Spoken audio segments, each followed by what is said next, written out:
Gata, a început deja videoclipul. Salutare tuturor, să vedem. Nu mă întrebați de ce eu nu Mango, știu de mare. Ăsta e joc pentru cine îi place Mango, de-astea, ui. Mi-am luat picioarele. Și ne aruncăm pe geam chiar acum și mă enervează părinții mei. Da. Ce ai, mă enervează oricum. Da, nu mai zic soră mea. Și a mea, sora mea, e cea mai enervantă din casă. Să face ca o turbată, pe bune. Da, și... Bro, totuși sper că nu mă păcălești. Păi vede. Sau cumva. Eu nu pot să fac așa. Eu mă arunc pe geam. Mi-am rupt picioarele. Ce-mi place. Ura, caca-maca. Ema dung-dung. Da, pum. Orange 190. Imediat. Cheful. Nom. Eu m-am jucat jocul ăsta cu Ionuțigas.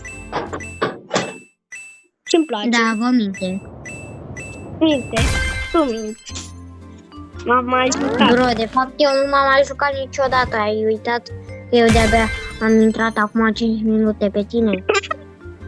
Nu, tu minți mereu. Aproape tu nu mereu pentru... Spuneți în comentarii dacă e adevărat. Spuneți, nu.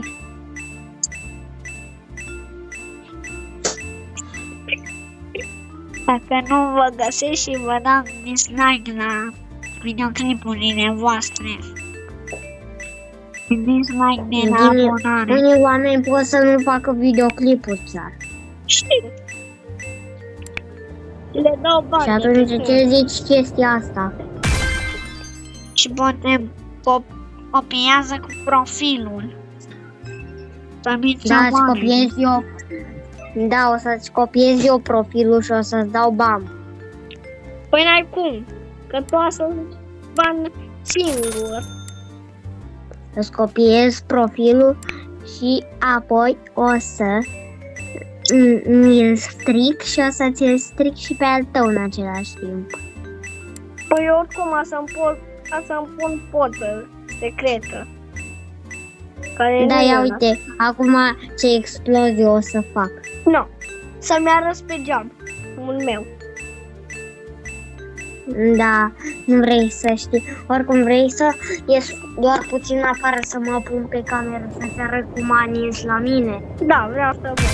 Hai că să vedeți și voi. Hai, Ionuț, arată-ne, că sunt tare. Să fieți acum afară, da. Avem o mică problemă, bro, eu sunt în colanți.